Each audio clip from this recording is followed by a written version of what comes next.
This video tutorial is geared towards the beginner getting started with Steel Mace Vinyasa.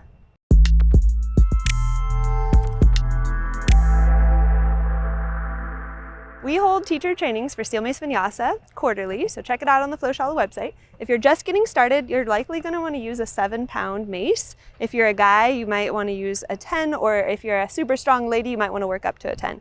But the program is actually designed to be using a shorter mace because there's a lot of swings. So first things first, you'll want to understand your tool. So the steel mace is modeled after an ancient weapon called the gada, which is found throughout history to train warriors for battle. So the traditional swing for steel mace looks like this. However, humans have adapted to chair-like posture with rounded forward shoulders, a forward neck. So reaching the shoulders overhead can actually be really painful at first. So I definitely don't recommend that people start with a 360 swing. But if you're wanting to mobilize your shoulders, definitely start with your open chain joint mobility, such as your shoulder screws, elevating, rotating the arm, protracting the shoulder, creating fascial tension through the entire wingspan. Aim for about 5 on each side. Anytime you're about to pick up the mace, it's super important that you start with priming the shoulders.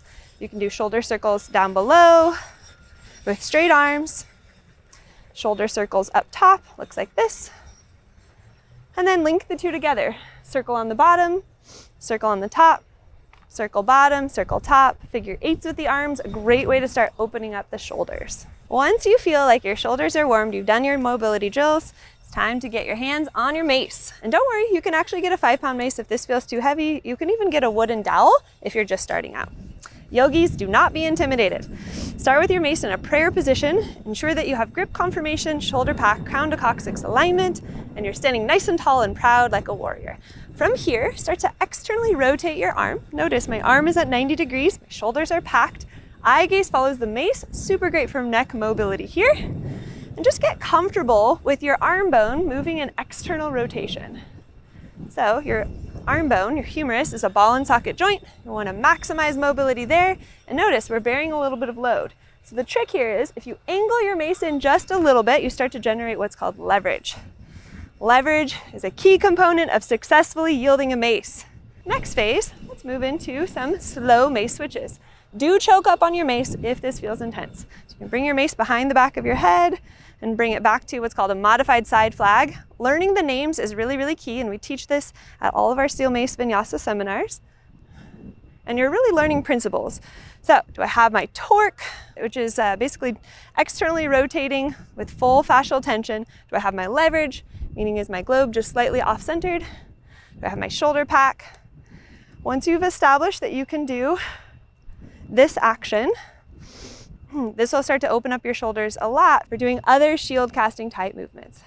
So for a shield cast, you've got your regular cast, you've got your side flag, which we already established, here to here.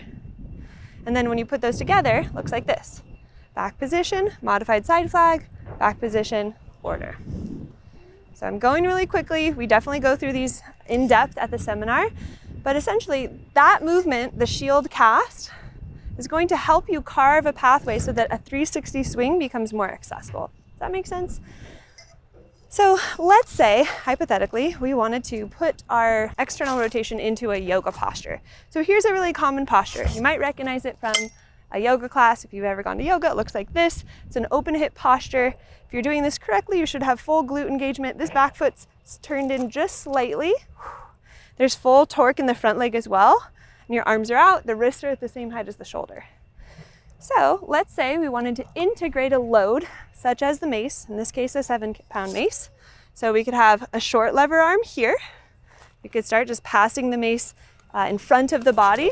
This would be a level 1 warrior 2 switch.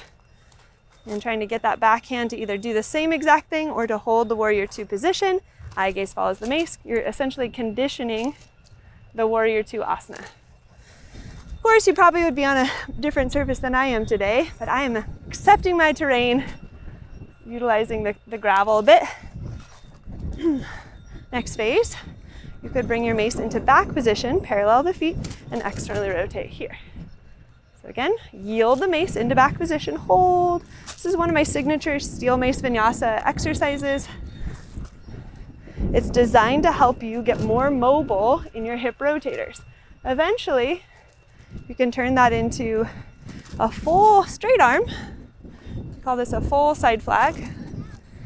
And then if you wanted to make it even more advanced, you could do a partial swing as your mace comes behind your back, similar to the 360, where the globe does a little swivel, a little tail whip, and there you have it.